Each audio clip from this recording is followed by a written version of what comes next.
Hey guys, welcome to the channel. आज की video में हम डिस्कस करेंगे कि लैब ग्रोन डायमंड और नेचुरल डायमंड में क्या डिफरेंस है एंड दोनों में से कौन सा बेटर है। So without any further edu let's get started. Natural diamonds वो डायमंड्स होते हैं जो कि अर्थ के अंदर फॉर्म होते हैं। इन्हें बनने में लाखों साल लग जाते हैं, मिलियंस या बिलियंस ईयर्स लग जाते हैं एंड ये नेचुरल प्रेशर और हीट से अर्थ के अंदर फॉर्म होते हैं। इन्हें माइनिंग के थ्रू एक्सट्रैक्ट किया जाता है। नेचुरल डायमंड एक नेचुरल वंडर है। सिर्फ ये एक जेम नहीं है बल्कि एक हेरिटेज है जो कि जनरेशन टू जनरेशन पास किया जाता है। अगर प्रोस की बात करें तो नेचुरल डायमंड्स काफ़ी वैल्यूएबल होते हैं because they are very rare. उनकी रेयरिटी ही उन्हें वैल्यूएबल बनाती है।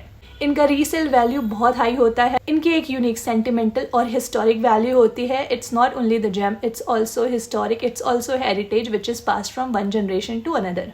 लेकिन ये बिल्कुल भी इन्वायरमेंट फ्रेंडली नहीं होते हैं because they are extracted from mining. Yes, mining के थ्रू एक्सट्रैक्ट करने की वजह से ये बिल्कुल भी इन्वायरमेंट फ्रेंडली नहीं है एंड इनकी कॉस्ट काफ़ी ज़्यादा होती है। तो ये एक लग्जरी आइटम है और हर किसी के बजट में फिट नहीं होता।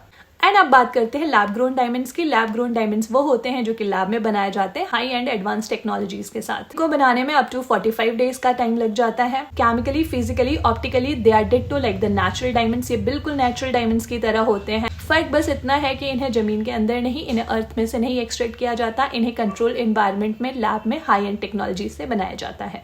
प्रोस की बात करें तो ये नेचुरल डायमंड से 20 to 40% तक सस्ते होते हैं। इनका प्रोडक्शन एनवायरमेंट फ्रेंडली होता है बिकॉज ये लैब में बनाए जाते हैं। इनमें कोई भी माइनिंग का प्रोसेस इन्वॉल्व नहीं होता, hence they are eco friendly. ये एथिकल होते हैं बिकॉज इनमें कोई भी कॉन्फ्लिक्ट जोन्स इन्वॉल्व नहीं होते। अब डाउन साइड ये है कि इनका रीसेल वैल्यू कंपैरेटिवली कम होता है एंड इनकी रेयरिटी भी नेचुरल डायमंड जैसी नहीं होती। They are quite common nowadays. अब अगर आप सोच रहे हैं कि अगर दोनों बिल्कुल सेम है, दोनों डिट्टो सेम है, तो दोनों में फर्क कैसे पता चलेगा? वेल, एक आम इंसान के लिए लैब ग्रोन डायमंड और नेचुरल डायमंड के बीच डिफ्रेंशिएट कर पाना बहुत ही मुश्किल है, नेक्स्ट टू इम्पॉसिबल है। बस कोई प्रोफेशनल ज्वेलर या कोई जेमोलॉजिस्ट ही इन दोनों में डिफरेंस बता सकता है, वो भी एडवांस्ड इक्विपमेंट्स को यूज करके। Which one should you choose? अब आपको कौन सा डायमंड लेना चाहिए? Well, it depends upon your preference, your values and आपके बजट के ऊपर। अगर आप एक टाइमलेस हेयरलूम लेना चाहते हैं जो कि एक इन्वेस्टमेंट की तरह भी ट्रीट हो, then go for natural diamonds. Natural diamonds are best in that case. But अगर आप budget friendly, ethical and environment friendly option ढूंढ रहे हैं, then lab grown diamonds are your perfect choice. Then go for the lab grown diamonds.